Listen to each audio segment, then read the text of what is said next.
In the 1960s, they had a so-called feminist movement. Right. What was it? It was a woman named Gloria Steinem. Bring it out. All right, and she started this movement. They were acting like, oh, they need to be liberated. The white woman needed to be liberated from their men. Right. And guess what? When they needed numbers, they came and pulled the black woman into that. What came behind that feminist movement? Our women wearing pants. Our women not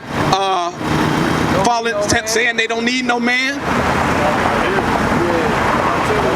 A lot of foolishness came behind that, but those were the secret plots and persuasions that they pulled our people. They had our women thinking that our women was oppressed by their men. Right.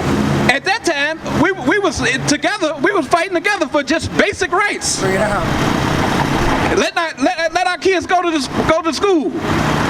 Equal, fair housing. Right. Shoot, they wasn't even giving us jobs. We was fighting to get jobs. Right. Hell, they were still catching us out in the streets and murdering us and lynching us. But the white woman convinced our women that, hey, you're being oppressed by your man. And our women said, you know what? We are being oppressed by our man. That's crafty counsel. That was a secret plot. So now, from that, they got all our sisters wearing pants. But they don't know that when he read Deuteronomy 22:5, we show our women that that's a sin. And even the men, we look at our sisters because they want to look at the sister's thighs and her backside. Right. When the men should say, hey, wait a minute, all our sisters is walking around breaking God's laws. Our people, that's what we don't. The reason why we in the oppression that we in is because we breaking God's laws. Give me Hosea 5 and verse 15. Bring it out. Because God is trying to talk to us. You can have people say, oh, God talked to me all the time. No, listen, I can show you the scripture. When God talked, everybody say, hey, Moses, you go up there and deal with them. We don't want them talking to us. That's how fearful we were of the Most High. So you got that? Yes, sir. The book of Hosea, chapter 5 and verse 15. Listen up. I will go and return to my place. Because where was he? Give me Joel 2 and 27. Why is he going back to his place? Where was he? Let me show you where he was. Bring it up. The book of Joel. Is that what I want in the midst of your book? Yep. The book of Joel, chapter 2 and verse 27. And ye shall know that I am in the midst of Israel. He's where? In the midst of Israel. The Lord was always in the midst of Israel. Right. But what happened? Go back. We started getting wicked as hell. So he said what? So I will go and return to my place till they acknowledge their offense. Oh no, I'm getting away from them. I'm finna jack them up. I'm finna return to my place until they acknowledge their offense. You got to acknowledge that you offended me. We offended God. That's right. That's got to be us. Only it takes a special nation of people that can offend God. Read. And seek my face in their affliction. So this is how we seek the Lord's face in this book. This book been around for thousands of years. Okay, let me read this thing. They got it in all the churches. Let me look at this thing and see what I got to do to get right with God. That's how we seek the Lord's face. Read. In their affliction. In their what? In their affliction. Affliction. That's why we go through what we go through. We slavery, oppression, poverty, disease. They taking our kids. They killing our sons. They locking up our fathers. They turned our women's mind against us. Our sisters hate us now. Read. In their affliction, they will seek me early. That's what the affliction is supposed to do. The affliction that God is putting you through is supposed to bring you to Him. And that's why we're here. We're here to show you that the reason why we're in this affliction is because God is trying to reach out to us. He's extending his hand out. And when God extends his hand out, you take it. Right. Because you don't know if you're going to get another chance.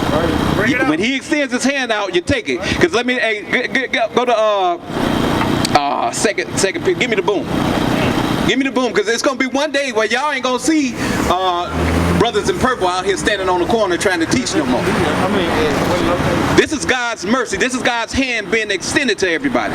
Now it's your time to bring forth your questions, things that you didn't know, things that wasn't so clear. Now's the time. Because one day you ain't going to see us out here. You ain't going to see YouTube videos of Israelites teaching. All right? You got it? The book of 2 Peter, chapter 3 and verse 10. But the day of the Lord will come as a thief in the night. So when the Lord returns, he gonna come like a thief in the night. Why? Because our people ain't gonna be paying attention. The people who are serving the Lord are gonna be awaiting on this return. But the people that's in the midst of sin, it's gonna catch them by surprise. It's gonna come up like a thief. Read. Come as a thief in the night, in the which the heavens shall pass away with a great noise. Boom! The heavens gonna pass away. They make weapons that could melt everything. Russia got a bomb they call Satan. North Korea got bombs that they over there testing. China got nuclear missiles. All these nations got nuclear missiles. What you think they got them for? They got them to wash them off and have them shiny and looking pretty in them silos, so they can stunt in front of the nations like we stunt with guns. Yeah, I got the 30 on me. I got the 40 on me.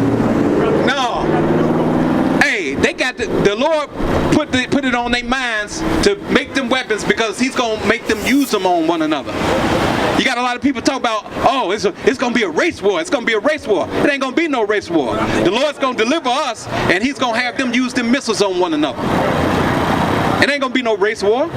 It's already been a race war. We lost. We lost.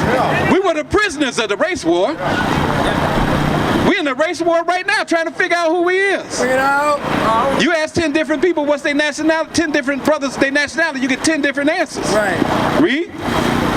The heavens shall pass away with a great noise, and the elements shall melt with fervent heat. You hear what I'm bringing out? You hear what I'm bringing out, brother? What's your name? Black. Black?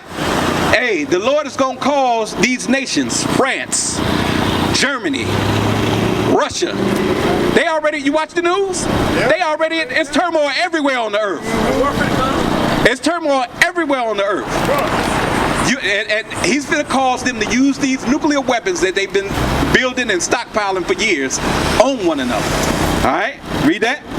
The earth also and the works that are therein shall be burned up. Seeing then, so the earth and the works, everything that you look around and see, is going to be burned up. Right. All right? Read. Seeing then that all these things shall be dissolved, what manner of person? Dang, wait a minute. He said all these things are going to be dissolved. What has the power? Look at that metal telephone light pole. Look at all this. Look at all this metal. These metal structures. What can dissolve these things? Huh? Fire. Heat. A whole lot of heat. Nuclear heat. Right. Read. Seeing that all these things shall be dissolved. This stuff gonna be dust. All this stuff, all these structures that you see standing gonna be reduced to dust. What manner of person ought ye to be? So how are we supposed to be knowing that this is coming? I just brought this out to you. And everybody out here heard this word coming from the Bible. I didn't make this up. So now what you gonna do? What manner of read that? What manner? What manner of person ought ye to be? Are you gonna change the way you are now, or are you gonna be the same? Knowing what's come, the judgment that's coming to this earth, you'll be a fool to go back, forget what we bringing out, and go back to nigging them tomorrow. You'll be a fool to go in one of these churches where they're giving you this. And putting you on putting your kids on the dang on Easter egg hunt with bunnies and colorful eggs. all holy conversation and godliness. All holy conversation and godliness. That's the manner you should be after hearing the judgment that's coming. Right. So how you gonna do that? You gonna get around godly people. Give me that in Sirach. Continually around the godly. You got to be around godly people. If you go, if you you might not even be a hoe, but you might hang out with 5 hoes. 37-12. Guess what's gonna happen? You're gonna eventually get enticed to doing the things that they do and going to places that they go. You ain't gotta be a crackhead. Right. You ain't gotta be a gangbanger. But if all your friends are gangbangers, You a gangbanger. you're a gangbanger. You're basically a gangbanger. What they say in the world, hey, show me 5 of your friends and I can tell you all about you. Right. There's some truth to that. Right. Read this. This is why we got to do this. The book of Sirach, chapter 37 and verse 12. But be continually with a godly man. You got to be continually around godly men, people who are keeping God's laws. Why? Because when you start going off, we gonna get you back right.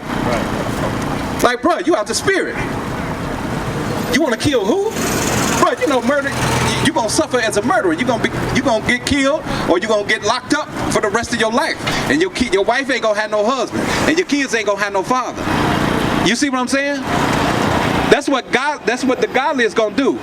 Just like you, sis, godly sisters is gonna tell you, like, hey, no, don't get that brother your number. Have him come to the church. Let the men check his spirit out.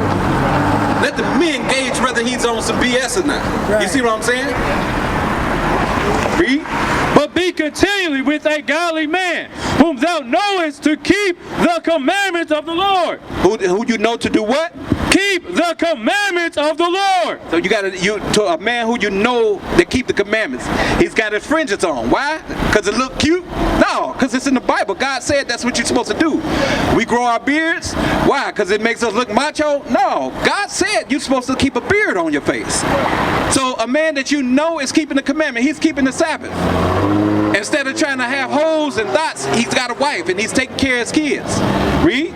Whose mind is according to thy mind, and will sorrow with thee if thou shalt miscarry. So back to Peter. So if you will miscarry, like when you get out the spirit, those godly people are going to pull you back into the spirit. What is a nation?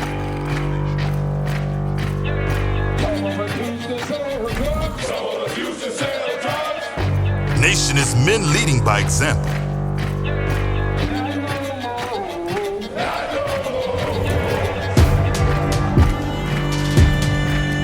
Nation is family.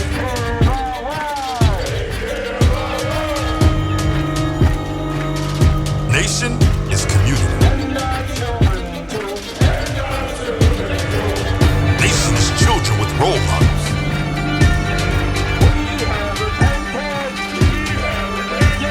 Nation is unity.